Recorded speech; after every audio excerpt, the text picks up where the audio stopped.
Welcome everyone to the 2025 annual lecture for the Macquarie University Environmental Law Research Centre, which is a new name, taking me a bit of time to get used to, tendency to keep calling it the Centre for Environmental Law.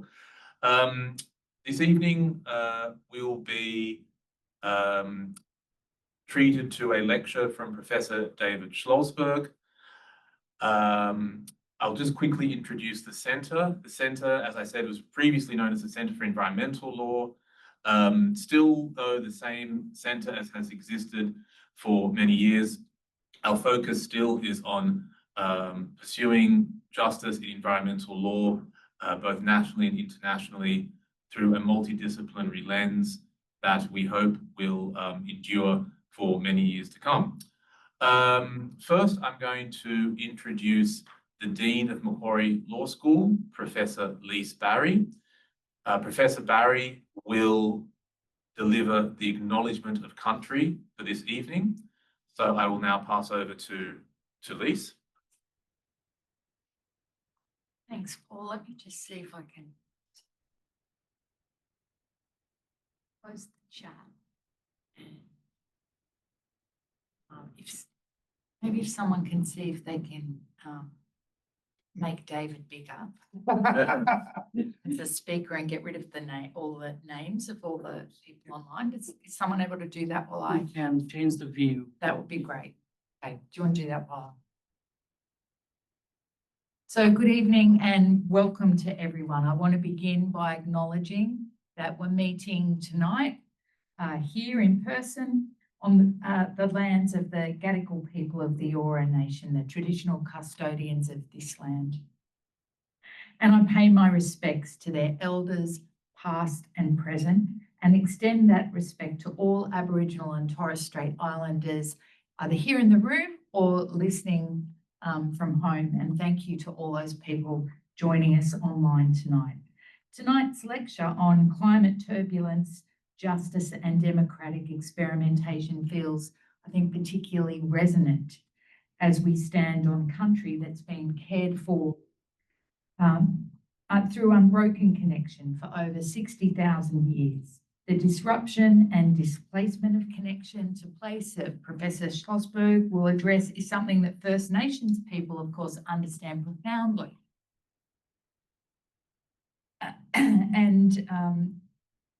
I think also that their enduring relationship to land can teach us all lessons, and not just lessons about belonging to country, but also lessons about resilience, collective stewardship, resistance and enterprise.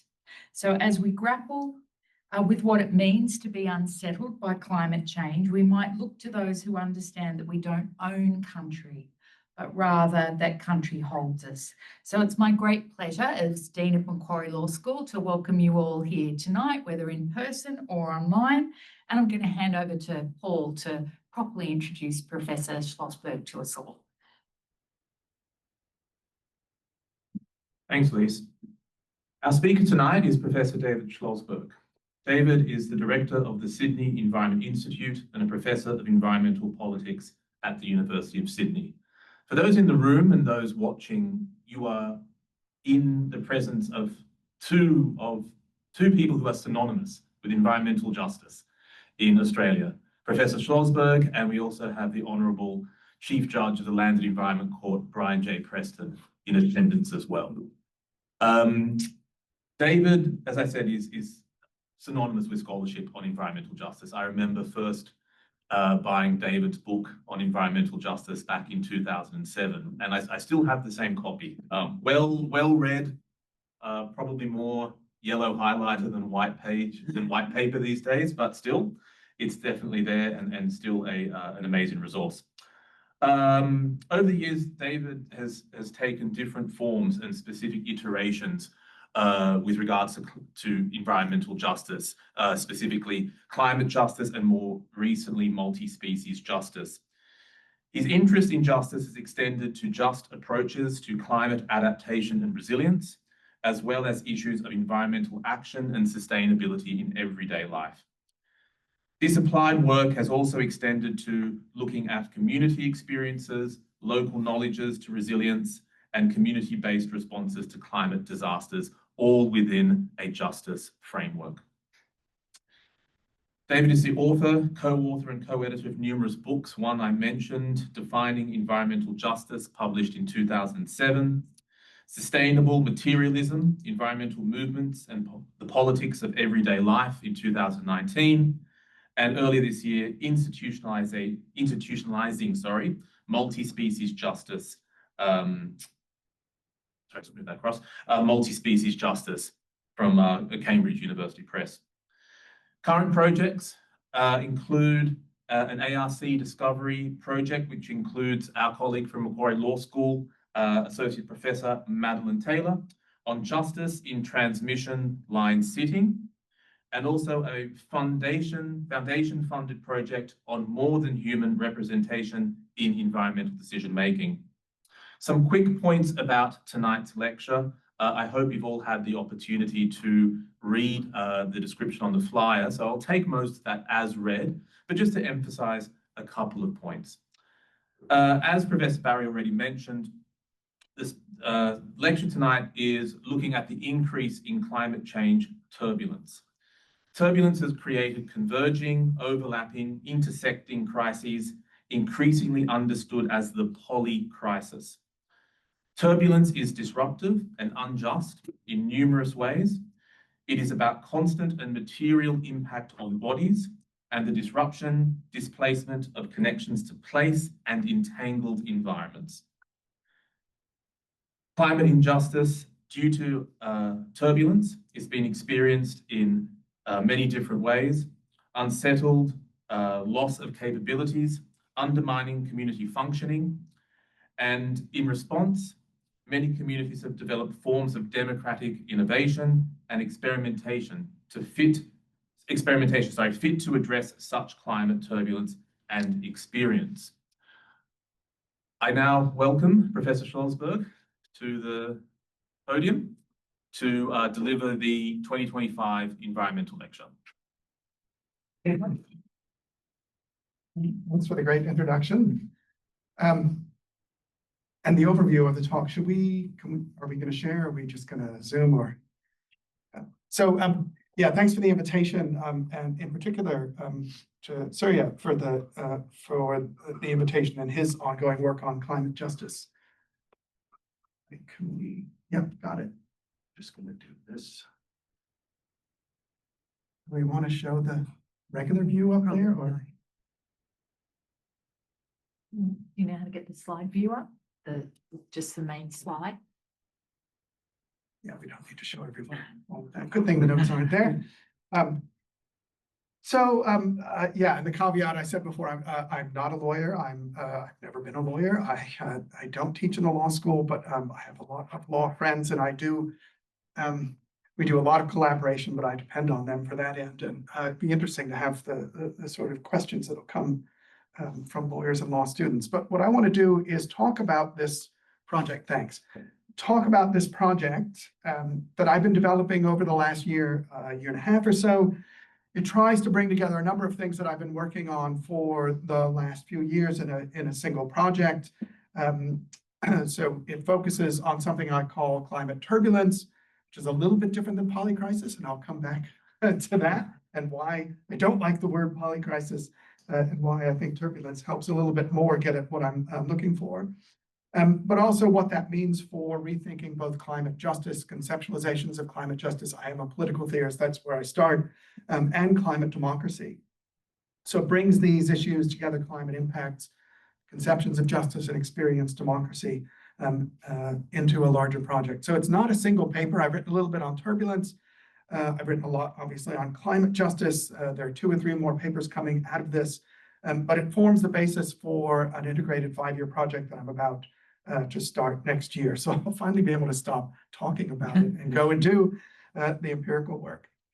I do want to warn that some of the slides I'll show can be triggering for Australian audiences. I've given this talk actually just a couple of weeks ago, again in Europe. I developed the deck for European audiences because they keep on talking in the future tense. And especially in Northern Europe, and I keep on trying to tell people this is not future, this is now. And I show photos to illustrate the turbulence that we have endured. So, okay, so yes, talk is on these three related areas: climate impacts, turbulence, the injustice of that, and then democratic responses. So in a sense, what I'm doing as well is I'm making an argument for a particular understanding of ecological democracy that is accelerated by the climate crisis. Another way that we've been talking about this is there's a lot of talk about climate imaginaries now and future imaginaries. And what I'm trying to do with the examples that I'm bringing out is to show that they're not just imaginaries, that they are grounded. We have a whole project at SEI on grounded imaginaries to show exactly what is happening, that they're not future, but they are practices that are already happening. And so that's what I'm going to try and get at.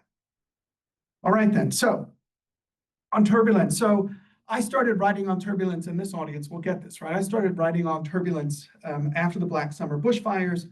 The smoke from the fires brought asthma. I'd never had asthma before. I developed asthma. This is before COVID, so we didn't know to wear masks. At least I didn't. That experience then changed, physically changed my body, and I'll come back to that, but also changed my thinking, as it did many of us. And then, of course, we've had numerous heat waves and floods and storms and more since then. And the simple point is that this experience of climate turbulence is real, it's visceral, it's certainly shared here in Australia and growing in many other places, while other folks, again, especially in Northern Europe, still talk in the future tense, if they talk about it at all. And I'm thinking my ex-home of the US, where no one seems to be talking about it anymore, for a number of reasons. So the experience of climate change is not just about one or the other of these events, right? We had a flood, we had a fire, we have heat waves. The idea of turbulence is about climate change increasingly taking the form of multiple intersecting, generative, compounding events. So we now regularly see a heat wave that kills people, which then leads to fires, which creates a public health emergency around air quality, respiratory distress. And then there are secondary events or compounding events. There's an increase in food security in times of heat waves. People's power goes out, people's food gets spoiled, and so there's growing food insecurity during heat waves. There's interruption of supply chains, as we've seen. Prices go up, corporations take advantage, jack prices up some more. We have inflation, then interest rates go up with all the other pressures, and we have a housing crisis, right? And all of this continues and continues simultaneously, and then stir in a bit of authoritarianism and democratic backlash to the mix. So it's not a linear thing, and this is the point, right? It's not a linear thing. All of these things are happening in a compounding and intersecting way. So there's a lot of talk here about the major impacts of this kind of turbulence. My thinking was also spurred not just by the experience, but by a great essay by the climate author Mary Hagler in the US on what she called converging crises, about the intersection of ongoing and increasing climate impacts and environmental racism in the US. And of course, a lot of folks talk about the polycrisis, but the reason I don't like polycrisis is, for me, it's just another word for complexity, where a lot going on. And when we hear polycrisis, we often see a Venn diagram. And to me, the Venn diagram is too flat, it's too two-dimensional, and there's no experience in it, right? It's just a flat picture. So I'm interested in the reality of the experience, the feeling of the experience in people's bodies and communities on the ground.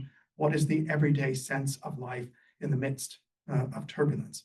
So that, to me, climate change, the impact of climate change is more visceral, it's more material, it's more experiential, it's more than just about the fact that complexity exists. So I'm really interested in the meaning, the physicality, and then the undermining and the disturbance and the unsettling that you mentioned earlier. So using the language of new materialism, there's a vitalism to climate impacts. There's a sense of meaning and affect as well as the impact. And this is what interests me. It's that sort of that shaking of turbulence, the dislocation, the displacement from those relationships that we have, that we all have with land, with places, with histories of settlement.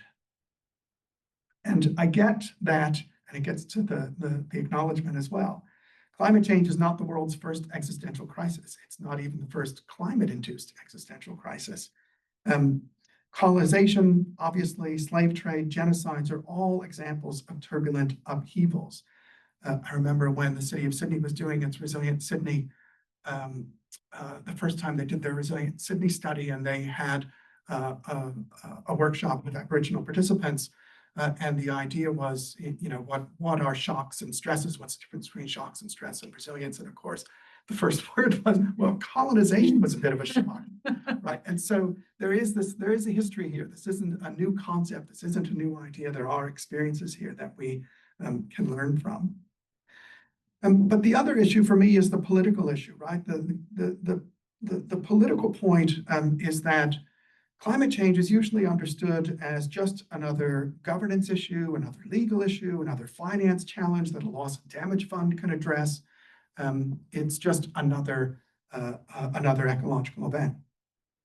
And we usually focus on top-down state responses. We focus on existing economic systems to address them. But I think one of the major sort of premises and assumptions of this work is that we've just exhausted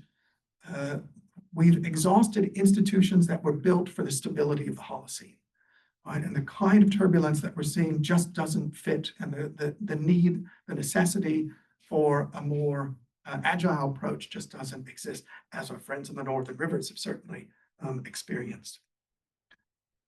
The 2023 survey by the Climate Council found that over 80% of Australians had been affected by at least one climate disaster.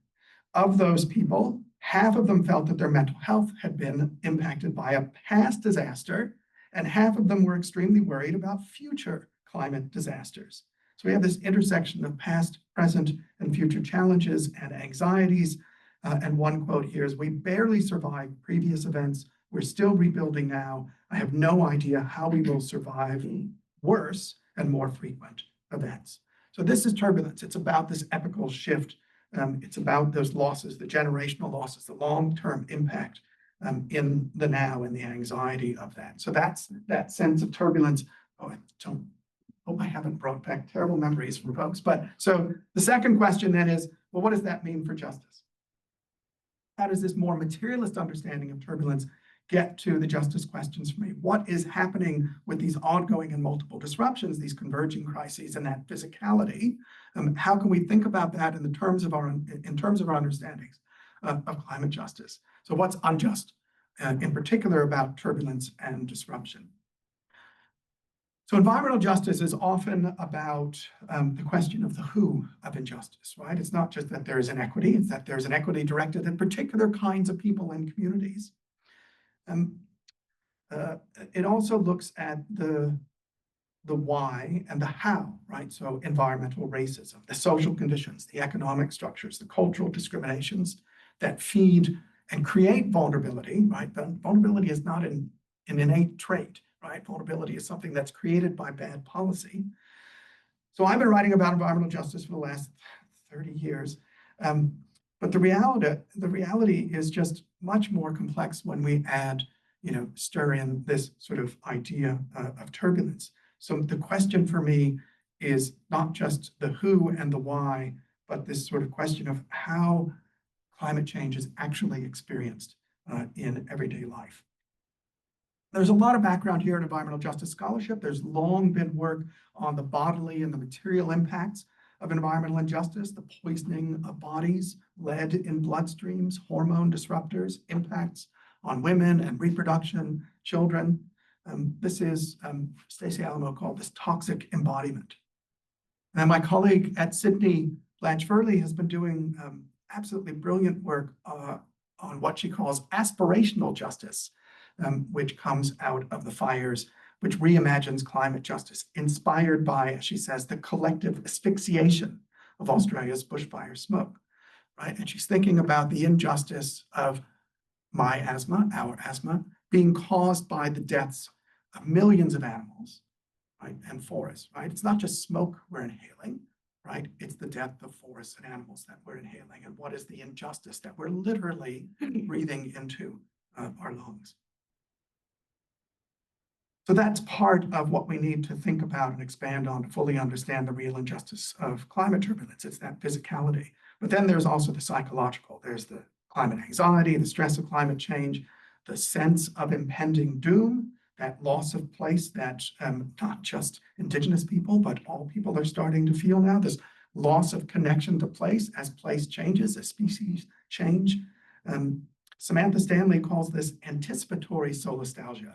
I love that line. I mean, I've been hearing about solastalgia. It's been like 20 years since Glenn came up with that, but this idea of anticipatory solastalgia, that we know we are going to lose connection to place, and we feel that every day. So this anxiety gets at this intersection of the material and the physical and the psychological, I think, and gets to what it means to be disrupted, what it feels like to be disrupted from the normal relationships and entanglements that we have with human and non-human others and relations.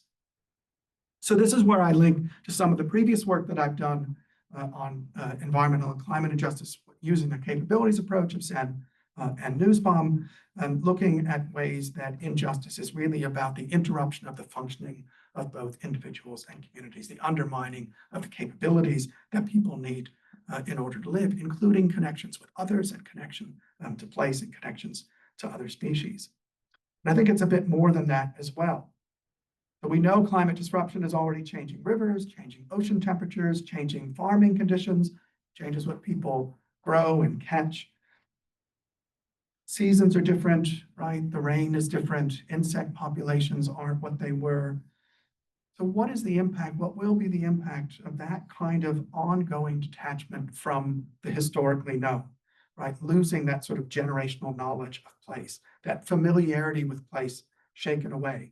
What happens when climate change imposes that sort of unfamiliarity with place, even if we remain in place, right? So it's not just about climate migration. It's about the climate migrating your place away from you while you are still there. There's a lot of work being done around the impacts on social cohesion and social networks and social infrastructure. We've been doing some work on social infrastructure at SEI as well. And even in these ideas, you know, we don't like to talk about planned retreat. We have to do planned retreat at some time. There's no discussion of planned retreat, let alone planned retreat to what. We're not quite there yet. But even in those discussions of places where this is already happening, so researchers like Stacey Heath at Open University in the UK are finding well-being, individual and community well-being, undermined by a disruption of community connections and attachments, a lack of social and political and environmental efficacy, even when people are moved, if they're moved improperly without the kind of consultation that's necessary. I mean, moving people from coastlines to mountains. And just think about the lack of attachment and that immediate lack of familiarity with place. So I'm thinking about that as a form of injustice, that disruption of that connection with one another and place. So turbulence means that our relationships are threatened, all of our relations are threatened, and this kind of detachment for me undermines that basic capability of what we need to connect as a part of climate justice. Okay, so that's all to say that one of the key vulnerabilities, the real experiences of the current era of turbulence, is going to be this ongoing disturbance, displacement, detachment from the places that we live, even if we continue to live there. Okay, so the climate justice of turbulence is material in two ways, right? That visceral experience of that inhalation or sweating and that loss of connection. And I think conceptions of climate justice have to expand to encompass those. So that's the justice part. So I needed to have that kind of context, that reality of the turbulence and injustice in order to set up the kind of democratic innovations that I really want to focus on, the kind of democratic experimentations, forms of ecological justice, sometimes multi-species and democracy that I'm interested in. So the main question here is how communities, not individuals, but communities, collectives, are beginning to respond to both that climate turbulence and the kind of climate injustice in experimental ways. So how are communities responding to the impacts on bodies? How are they using democratic processes to reclaim or rebuild those kinds of connections or attachments, again, to humans and to more than humans? How are they trying to sustain or replace the functioning of communities that are being broken down. What kinds of forms of democracy are fit for climate turbulence is the other way of thinking about it. And again, the reason for doing this is because the institutions that we've organized around the usual state apparatus were designed for stability. We don't have that anymore. As Mike Hume said, God, it's a decade or 15 years ago, climate change is the problem to solve. It's a condition to live within. And I guess Bill Gates said that a couple of days ago in a very different way. Not nearly as good as Mike Hume did. But what we're seeing now is the development of a range of democratic practices and innovations and experiments that are responding to that more turbulent reality. Stephanie Wakefield's written that these kinds of catastrophic risks of climate change have led to a search for new technologies of government that can deal with the mess and the entanglements of the age. Harriet Bulkley, who's an urban geographer at Durham and Utrecht, she's also written about these broader forms of democratic experimentation becoming more prominent, and that we really are probably in what she calls a condition of permanent experimentation. I think that's just the reality, that we just don't have forms of governance fit for what we're experiencing and what's coming. But as I said earlier, I'm interested in actually existing democratic experiments, not just theorizing about potential democratic futures or imaginaries. And I'm really inspired. There's this great piece on environmental justice and utopian thinking by the author China Miéville, where he makes this argument that just hoping for utopia isn't enough. Hope always has to be backed up by action and embodied in action. He has this great line. He says, "We need to hope with teeth." Right? And this idea of hoping with teeth this is what I'm saying communities are already doing. They're already implementing. There is lots of hope with teeth out there in the context of climate turbulence.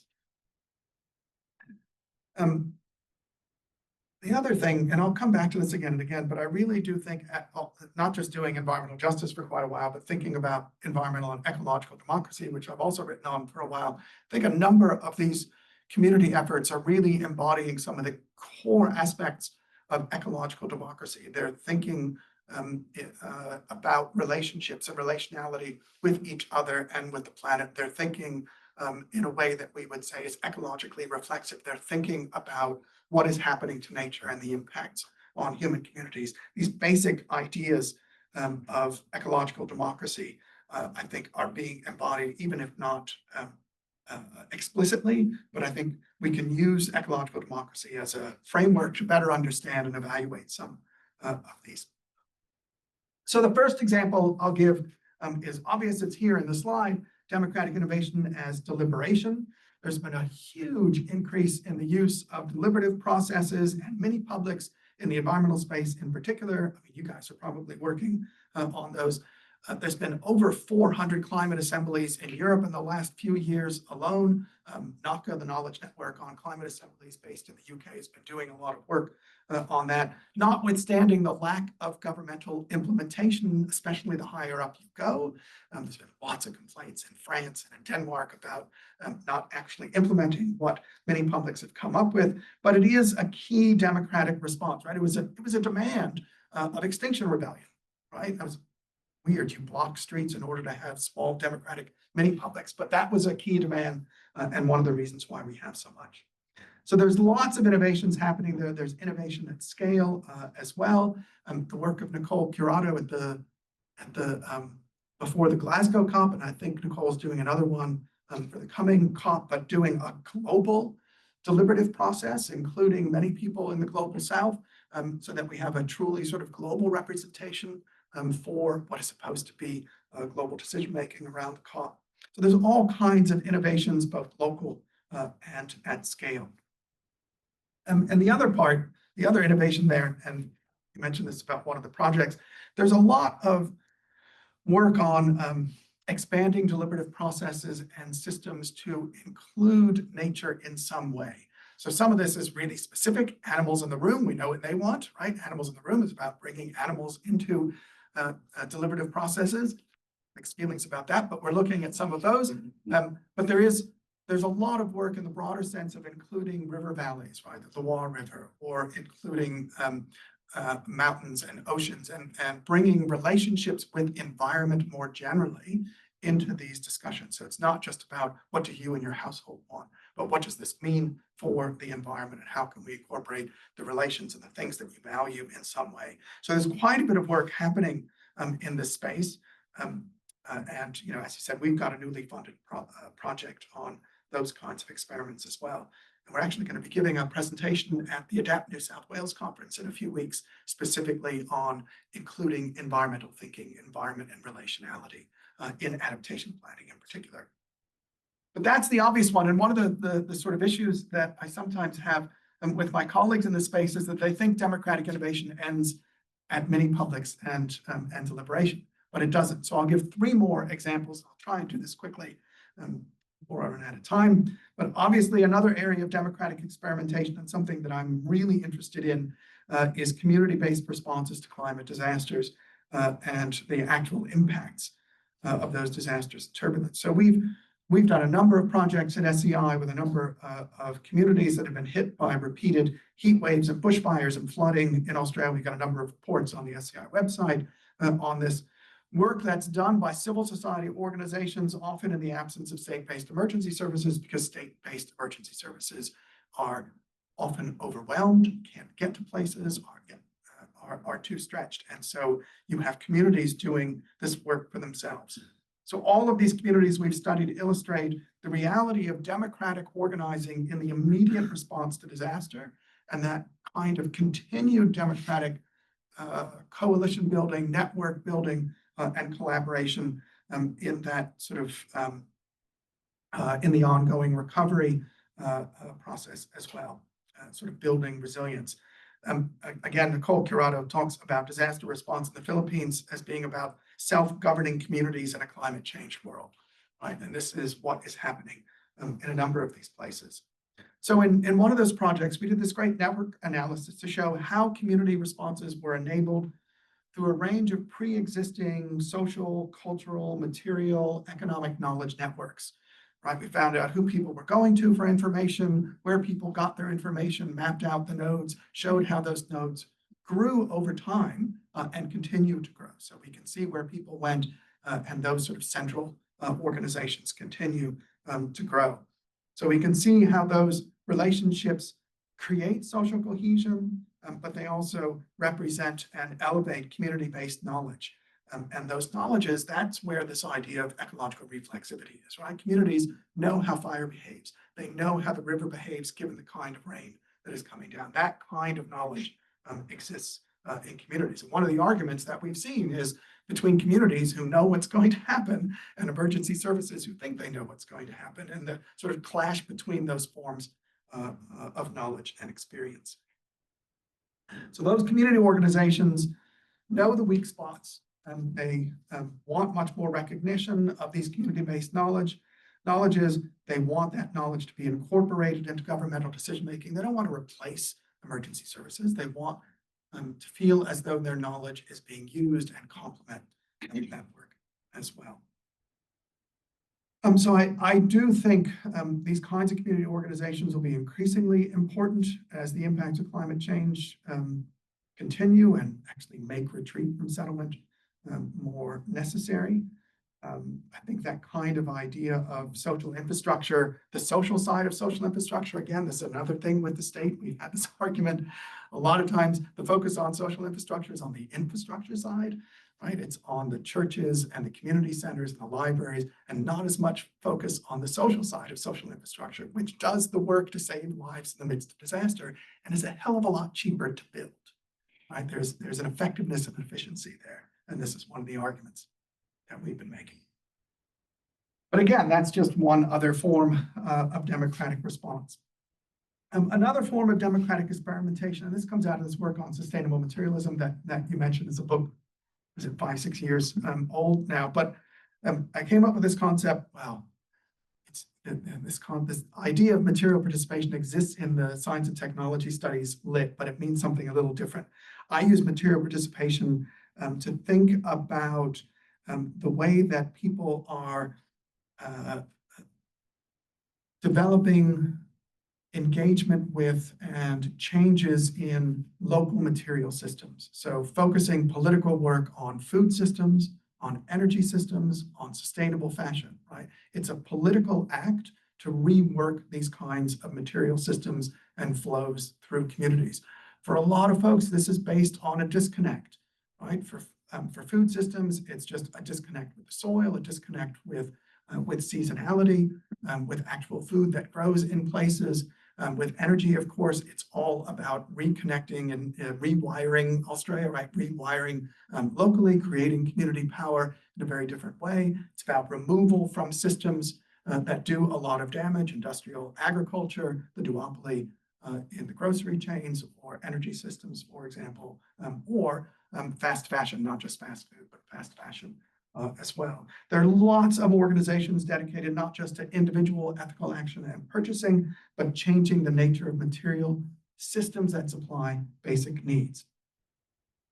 So that's all motivated by, and this was in the Sustainable Materialism book, it's motivated by an attentiveness to, a reflexivity about sustainability, justice. I thought this was a book that I would do to get away from my environmental justice work, and we did 100 interviews, and every single one used the word justice, right? Social justice, environmental justice is absolutely key motivation for folks in these movements. And expanded democratic participation. They wanted reconnection with each other, with community, and with place. Right? So it's a different form of democratic experimentation, but there is a lot of it. Right? We know on food systems, there are thousands, if not more, of communities that are reconfiguring food systems in the face of conventional agriculture, the greediness of existing supply chains, the impacts on climate and biodiversity. And yeah, we call this democratic experimentation, but of course, none of this is new. Indigenous communities, land-based communities in the Global South have been practicing sustainable materialism for generations. Those practices have been colonized, they've been exploited, they've been undermined, they've been extracted, they've been enclosed. But many remain, as does the knowledge. So when I mentioned the Grounded Imaginaries project that we did some work in both Australia around food systems, but also in India around a number of communities responding to drought in particular. So for me, it's another form of ecological democracy. It's democratic community action based on ecological reflexivity and this desire to reconnect. It's not as institutionalized as the deliberative processes, but they also find ways to represent the interests of the more than human, future generations, that kind of connectivity. And they are forms of democracy, I think, that are more fit for a less stable and more turbulent future. Finally, last one I'll talk about as a form of democratic experimentation has a much more multi-species angle to it. So this is something we've been working on a bit here in Sydney at SEI with our colleagues in architecture, but is really inspired by work that's happening in Finland, at the University of Helsinki, run by our friend Chris Raymond, something called the Multi-Species Urban Transition Project, or MUST. It's great. All the Europeans have to have these acronyms, right? This is a good one. So MUST is a combination of climate adaptation, nature-based solutions, multi-species justice, and democratic experimentation. It really is about bringing a multi-species angle into nature-based solutions, right? So not just planting trees to cool cities, but planting biodiversity corridors so you cool bats and bees and not just human beings in those who provide those sorts of corridors. It's about an innovative rebuilding of multi-species places for climate resilience. So I'm really interested in how we can do this kind of climate-informed, community-based adaptation that isn't just about human resilience, but is attentive to biodiversity and more than human habitats. So it really does expand the usual kind of adaptation, transition planning in a much more multi-species way. I remember the first time I did some work with the City of Sydney on their adaptation plan. We ran that deliberative session that you saw. That was from the first climate adaptation policy. The City of Sydney ran it. And KPMG came in and they had done a whole risk assessment and what the city needed to respond to. And part of the response of this deliberative process was to that risk assessment. And the first thing people said, right? Second thing people said was, where are the parks? Where are the bats? You know, where are the animals? Where are the trees? Where's everything happening in my garden, right? And just the nature just was not there. So there was this immediate request for any adaptation plan to include the more than human, that kind of relationality, that kind of understanding. And I think the work of the MUS project is really sort of bringing that in a big way.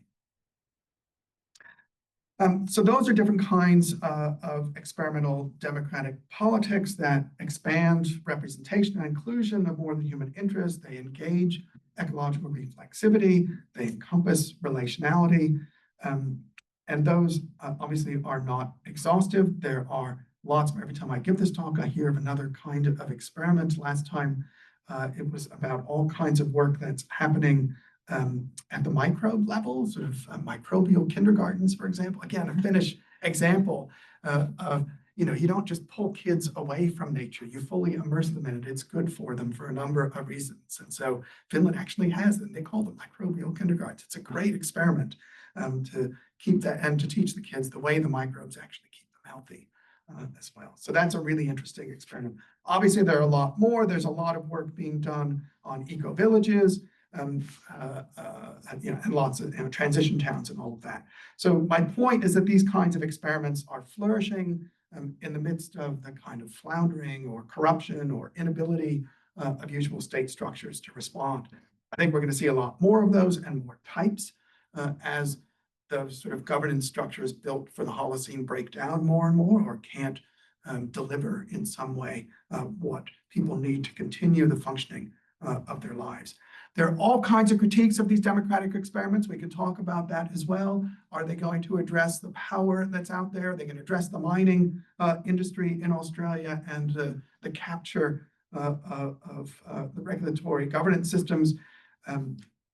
We can talk about those. We can talk about why I might disagree. I call myself a strategic pluralist as well as a philosophical one. I don't think it's an either or. But of course, the larger issue for me is the counter to this kind of work, right? The alternative to democratic experimentation is less democracy. The alternative is more anti-democratic, more absolutist, more authoritarian, more fascistic, and exclusionary responses. Those will most likely result in more climate chaos, but that's probably the point of them. Okay, so that's a broad overview of some of the current thinking on turbulence. That's thinking about some of the implications for climate justice, separate peace, and then the democratic potential, which really is the focus, going to be the focus of my work over the next few years. So happy to take questions, happy to talk, happy to take critiques, but thanks, most importantly, thanks for the invitation to just spit out that sort of project for the next few years. I really appreciate the invite. Thanks.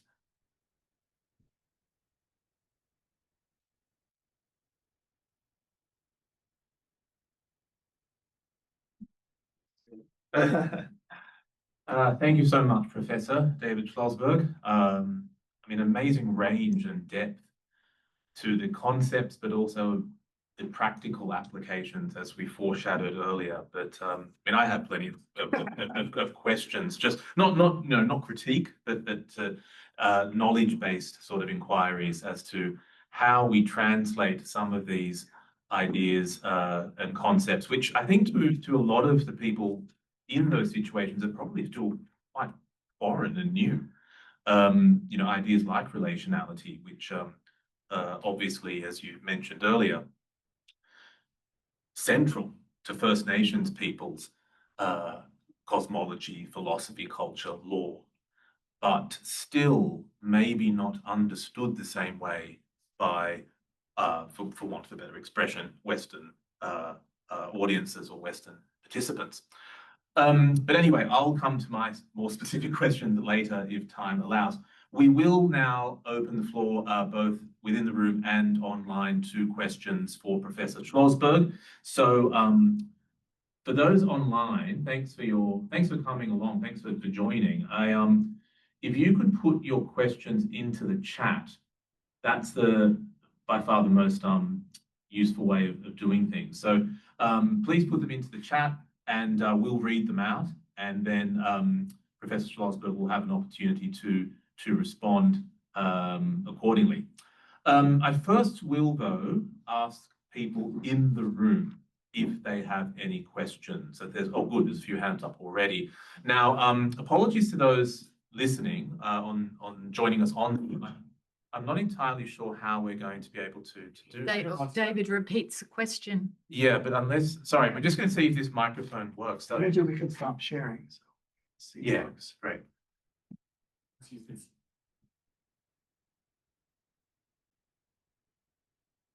Thanks so much, David. I'm interested in elder law and lifespan approaches. And I wondered if you'd speak a little bit of it. Like, often I feel like climate justice is all aimed at young people. It's for the future. But this kind of turbulence really affects older people. Displacement kills them. Yes, Moving them suddenly kills them. each kills them. And how, whether that has fed into your work. That is a really good question. So a lot of the work on sort of my thinking about the injustice of climate impacts started with thinking about heat waves.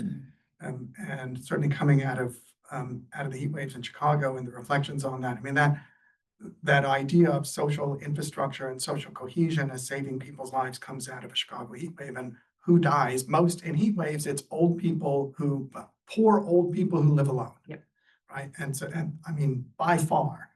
And so, yeah, inspired by that recognition, but also the reality that not all old people who live alone die in heat waves, right? Those with social connections, those with family that check in. And this is one of those kinds of community-based knowledges that exist that emergency services don't necessarily have. And we hear this again and again, right? We know who needs to be moved. We know who can't get out of their home.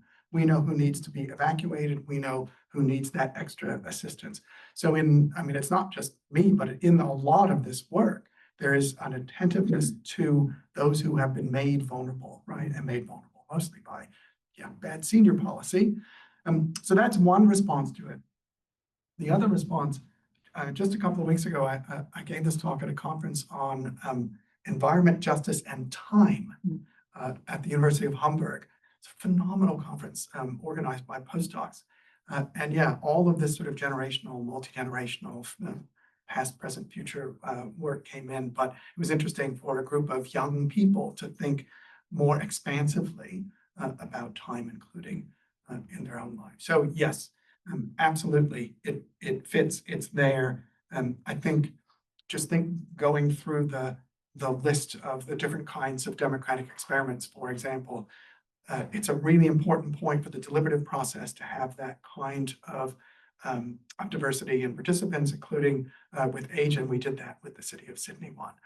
On the material participation stuff, food groups are amazing. Food systems, because you always have old folks in those groups. You have people who have that sort of knowledge of seasons and who've been growing food in their gardens and want to be part of this kind of community and pass on that knowledge. That sort of generational knowledge sharing is really crucial, more so than in the energy and that's a lot of old hippies who turned into lawyers in the energy space, and then not so much in the sustainable fashion. So I think there are a number of examples of attentiveness in that way, but it's a great question. Thanks.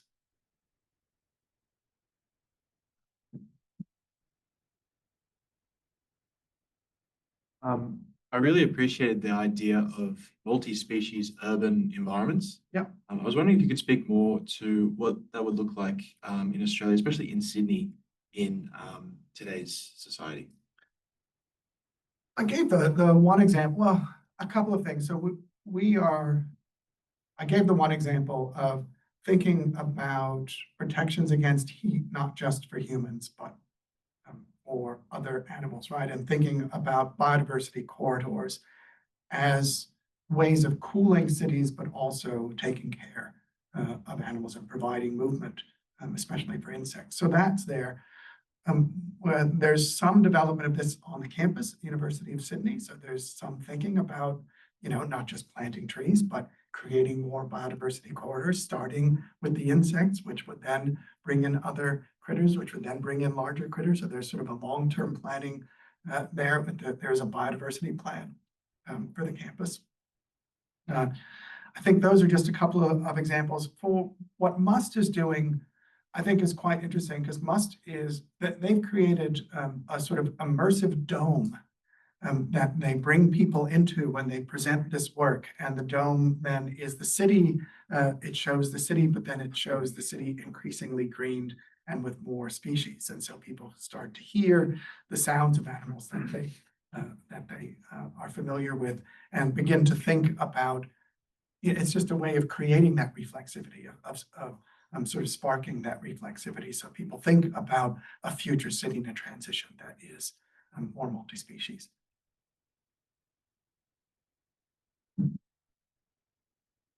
Hi, David. Yeah, thank you very much for that. A really, really interesting lecture. So, as you know, I work on corporate responsibility. So going back to your final point there on mining and so on. And I love this phrase you use, exhausted institutions, exhausted frameworks. I think that's so true for business regulation and corporate responsibility kind of ideas. They seem unable to address this kind of problem. So I'm wondering if in your research on democratic transformation, you've looked at sort of how business might be better regulated, how democracy can shift business ideas, that kind of thing. Yeah. So the example I'll give, no, not on the regulation, well, not on the regulation side. The example I'll give, I mentioned animals in the room. I mentioned this sort of bringing the more than human into human decision-making a bit. There's a group in the UK called Lawyers for Nature, and they have begun working with companies and councils to put nature on the board. Right, so we've been doing a study of a very progressive beauty products company out of the UK that put nature on the board a couple of years ago, and we're just trying to look at how decision-making has shifted. Right, so their expansion plans went to hell, we know that. But there's some really interesting nuance in the way that that people think. And so nature is represented on that particular board by both a lawyer and a scientist. And so they get a range of input, right? So that's, again, that sort of that enforced, or that, a kind of ecological reflexivity that's not internal, right? But it's brought from the outside. And so they have to think about, well, what does this corporate decision mean for the, along the entire supply chain, right? From where we get the products, and they're thinking about that, to the breakdown of the plastic in the bottles, right? So that's been really interesting. And Lawyers for Nature is getting a lot of interest, including from financial institutions, about what this model is or could be about putting nature on the board. That's the one example that I know best. Thank you very much, David. You speak about the disruption of connection to place. I didn't hear workplace. And so I'm interested in both the disruptions of livelihoods as an impact of climate injustice, and indeed our identities in relation to work is very often connected to the dignity of work. Yeah. My name is Alison Tate, and I worked for 14 years as the head of economic and social policy for the global trade union movement in all the climate negotiations to bring employment impacts and the impact of not taking action on workplace rights and indeed deliberative democracy. So I just wonder what thinking you have to connect the disruption of place, particularly when so fundamentally we're looking at a transformation of economic and political relations. That's such a great question, and one I have not heard. I just never put place in workplace like that, which is just really fantastic. I really honestly don't know how to answer that question because I have not thought along those lines. But I mean, clearly, the idea of turbulence is impacting work, and it's not just. I mean, we always talk about people who work outside during heat waves, right? And that as like the main impact of climate change. But that's we know that's not the case, right? Colleagues at the University of Sydney just released a report last week about really low-cost ways that a garment factory in Bangladesh, for example, could cool its workers just using fans and putting light on the roof, right? To make that workplace more livable. So there is some of this work that's going on, but it's really outside of my. I've actually worked in the garment industry, and particularly with big garment companies buying from supplies from Bangladesh. And it's actually pathetic. It's pathetic how they think of, oh, we need sensors in the factories to know how many hours these people are working, what temperature they're getting to, rather than Investing and making actually it cool. ask the workers, and they could tell you what's going on if that was to be believed. But that's a power dynamic that I think many of those companies are not ready to address. Well, one of the interesting things, sad and interesting things about this recent report is it compared the cost of lost productivity of heat to the cost of actually cooling the place. Yeah, right? And it's much more efficient to make workers more comfortable. indeed. Thank you. We have a question from one of our online participants. Can you move down a little bit? Kalani asked, can climate justice be truly achieved in the current global economic system? Sorry, say that again. Kalani asked, can climate justice be truly achieved in the current global economic system? Well, my answer will be as short as the question, maybe even shorter. I would say no. I mean, it really, where to start with that question is, yeah, I would just say no. And look, I think one of the things that comes out in, when we start talking about, especially the material participation and the sustainability moves in food systems and energy systems, that are these anti-capitalist movements, are they aimed at bringing down global economic system? And the point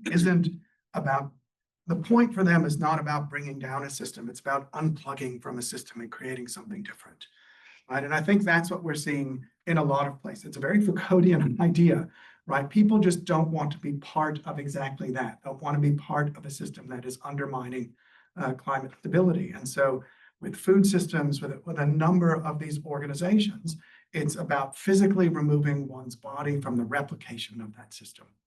And that's a really powerful thing for folks. So it's, and that is a way to achieve climate justice. But I have so many colleagues who talk about, finding a way to unplug that system, right? That these groups are doing nothing because the system continues, and it's just this sort of pitiful little thing here if you're not unplugging there. And my response to that is, work on unplugging that and work on changes at the system level, but don't denigrate folks that are actually creating alternatives and alternative practices. And that's what I'm interested in.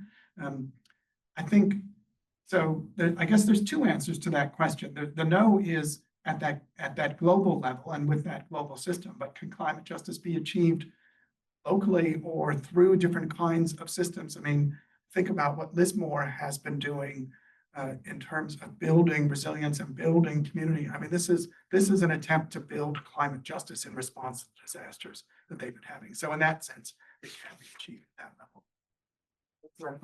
We'll have two more questions from the room, and then we'll head to the other part where food is served, so we can have some time networking over the food. Thank you. Thank you. Hello.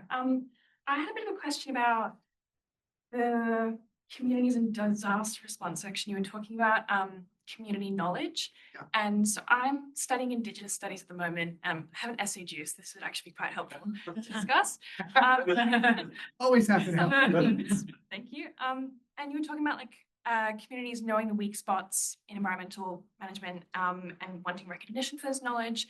And from what I've been kind of looking at in my essay research, is very specific initiatives that governments will invest in to kind of we're focusing on specific conservation for one animal, we're putting some funding here and there. And so in terms of like a wider framework, but not just in Indigenous communities, but on a wider level, yeah, what would you kind of suggest for a way forward with taking this kind of approach of Indigenous-led or community, especially community-led knowledge and specific knowledges kind of on a broader scheme, if that makes sense? It does make sense. So the first part of the response will be difference between community knowledge, singular, and community knowledge is plural.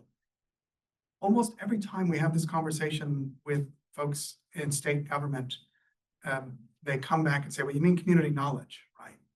And we're constantly saying, no, it is knowledge is plural, right? There are a variety of knowledges that people use in Indigenous communities, and a range of communities, a range of knowledges that people use and engage in order to respond. So in that sense, it's difficult for the state to simply incorporate community knowledge if that knowledge is as diverse, as plural, as ever-growing as it is. So a little bit of sympathy with the state there, but I think the key thing that we're hearing from communities is just a demand to find a way that community knowledge can be respected, right? That's the main thing. Just acknowledge that we have knowledge is the first, and be incorporated in some way, respected enough to be incorporated into disaster planning and resilience building. So I'll give you an example of work that we did and the way that this played out. So this big grant we got from the State Disaster Risk Reduction Fund, and one of the required outputs of the grant was a toolkit, right, for communities to use to help with their disaster risk reduction. We did 87 interviews, 87 people said, we don't need another freaking toolkit, right? And in one of the interviews, somebody said, our stories are the toolkit. Such a good, you know, when you do empirical social science, you get that kind of response. It's like, okay, so that's the title of one of the reports that we have. And we actually went back to the state and we said, look, folks don't want a toolkit, but they want their stories told. Do you mind if we just publish a range of stories? And to the state's credit, they said yes, right? So one of the outputs of this research project is a set of community knowledges about responses to disaster, because that's what the communities wanted. Right, so that's published. We did a whole podcast series. It was played on a number of rural radio stations. So it's really, it was about that, right? It was about getting that knowledge out there. Some of it very specific, but also getting recognition, right? So, yeah, so there's a lot in there. But I think that's one example of where the state actually, to their credit, said, yeah, okay, we'll listen to those stories, and the community was pleased with that outcome and loved the magazine, which is good. But it's just, that's a one-time thing, right? The bigger question is, how do you institutionalize that? Right? How do you get that knowledge that has now been recognized as, you know, more useful than a toolkit? How do you incorporate that into ongoing planning and resilience? Thank you, Professor, for Yep. Sure. That was a really interesting lecture. At the start, when you were talking about climate turbulence and talking about the intersectionality of climate change with other world issues, of which we have many, you know, this kind of cycle of climate change leading to food insecurity, and that disproportionately affects certain communities. You know, when you have genocide and war, that also perpetuates climate. So a lot of these intersectionalities, I was kind of wondering in those democratic experiments if they, or how they address maybe some of those intersectionalities. I think you spoke a bit about it in the sustainable materialism, but yeah, just like to know your thoughts on that. This is one of the reasons why I want to actually do this work. Right? So the next step here is getting down to it and doing some empirical work. So we want to create an inventory of a variety of kinds of experiments. We'll expand the typology. We'll do an inventory.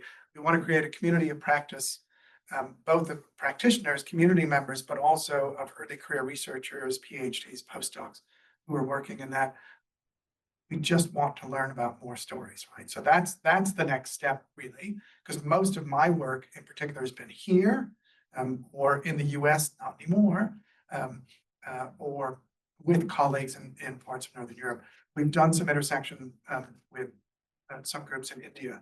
There's a phenomenal organization based in India called the Global Tapestry of Alternatives.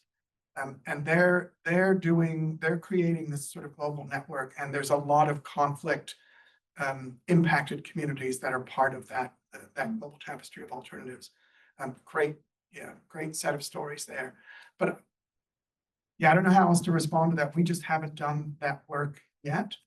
I anticipate a lot more of that, especially around conflict. I think the intersectionality around race is clearly there in terms of the creation of vulnerability. Gender issues across the board.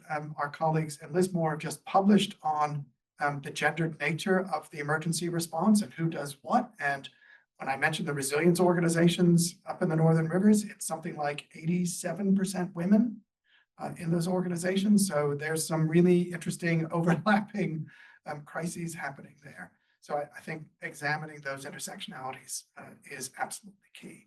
But I do want to say, I want to be careful. We keep on being asked about Indigenous communities here and elsewhere, and when we talk about relationality, people ask about, well, what about all this work in kinship that's going on?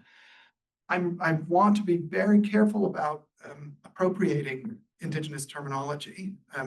I don't think it's right. Kinship is a very North American Indigenous to some tribes, especially in the North, and it comes out of that Anishinaabe in particular tradition. So I don't think it's appropriate to use a term like that to talk about the kinds of intersectionalities that Indigenous peoples have. So that's going to be another challenge, I think, is how to engage, and the Global South and land-based communities as well, how to engage and how to learn without appropriation, right? How to assist in replication and the lifting of the knowledges without the kind of intellectual theft that we know happens all the time.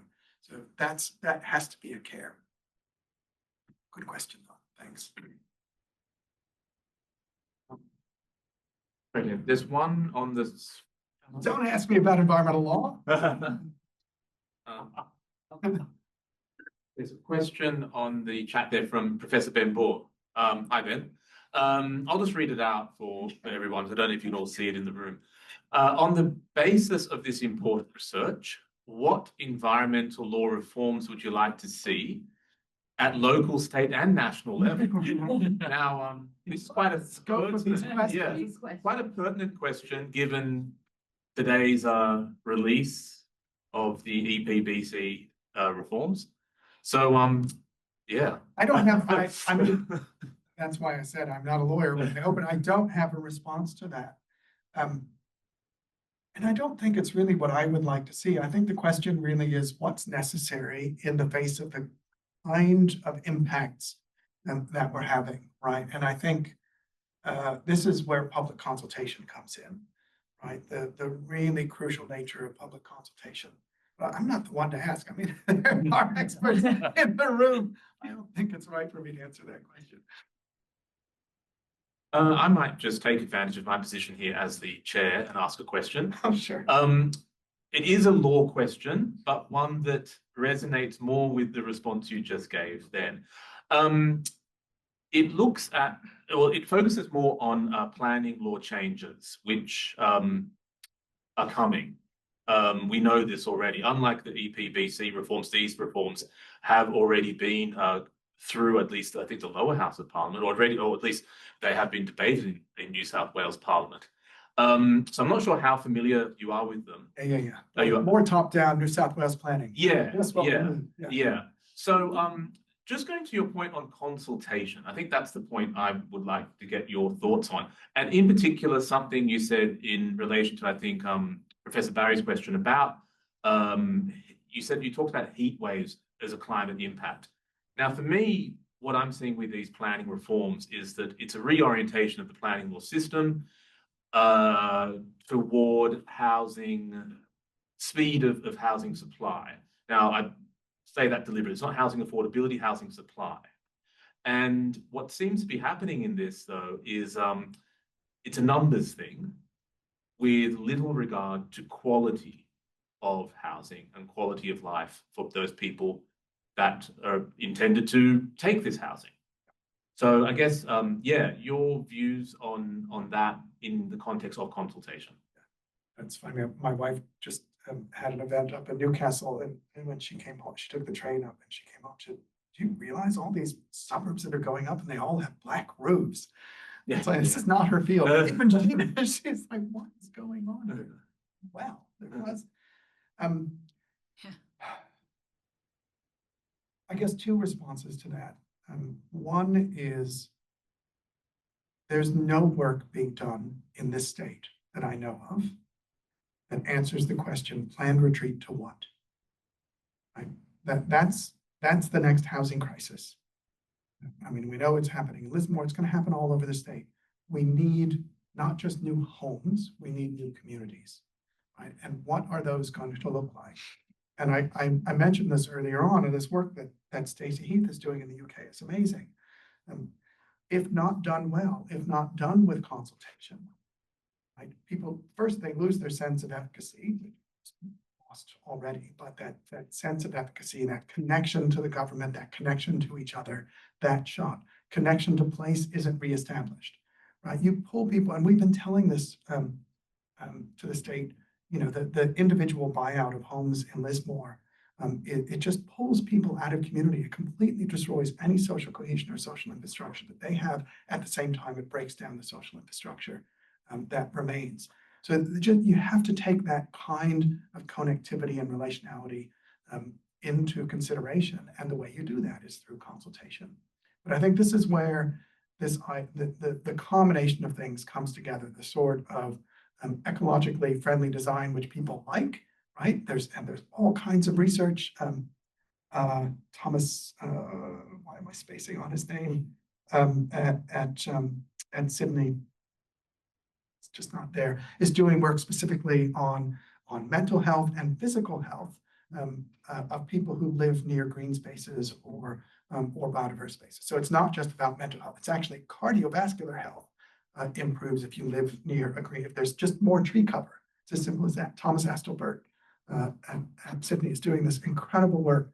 So there's the mental health, but there's also the physical health. So there's that, but we're not taking any of this stuff into consideration, right? So he started this new Center for Future Cities.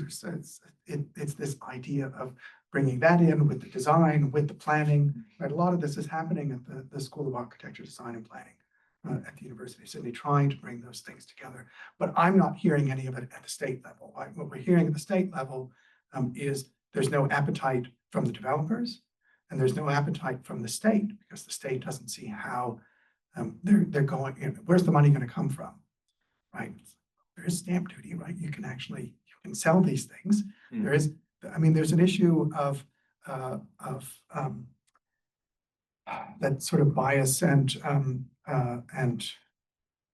it's getting late and my mind is going, but I mean, people will pay more for environmental amenities, and it maybe start there for folks that can afford it, so you can actually build up a fund in order to build more. But there's all kinds of ways that planning, regulation and planning processes can be more engaged with communities, can be more engaged with places that they're going, and with thinking about biodiversity and relationality between people and place, more so than what the plan is, which is, yeah, more black roofs and large apartment complexes.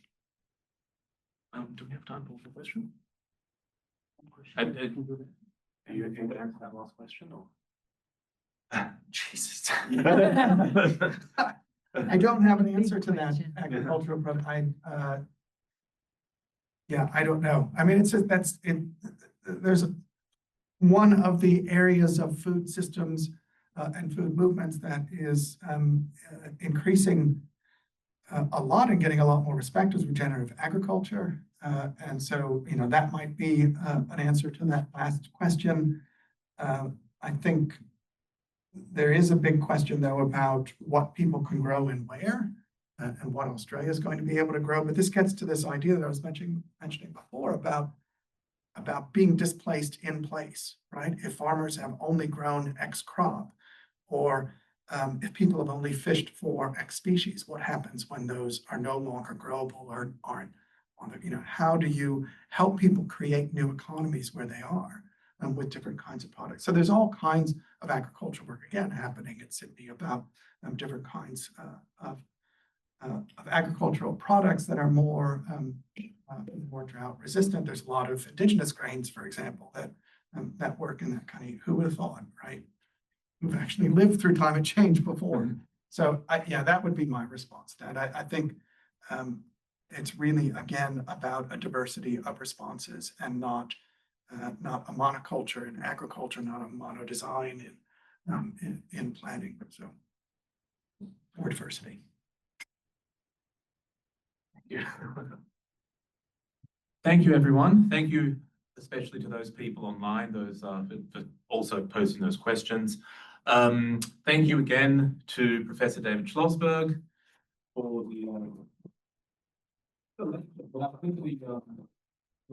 the very engaged responses you gave to the questions as well. Thank you. Yeah, all helpful. Thanks. So that's it for this evening, folks. Thank you all for joining. We have a conference. Sorry? We have a conference. Oh, yes. You'll see in the chat there, if you scroll up a little bit there, you'll see details and a link to the centre's conference, which is going to be held in March 2026. Please follow that link. Just scroll up a little bit. I think it was posted by Tom Barker. And yeah, you'll see the details there. Now, I saw a question there about some interest already, which is great to see. Please, though, read the Corporate papers. There is an email address on there where you can send all inquiries regarding, I think the question was about online participation. All those questions, we are happy to answer those and respond. Please just send an email to the relevant address, and that will be the most effective way of doing that.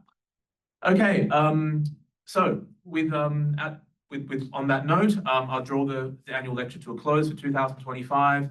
Thank you all for coming along and joining online. For those of you in the room, there is some drinks and some food out in the area just around the corner.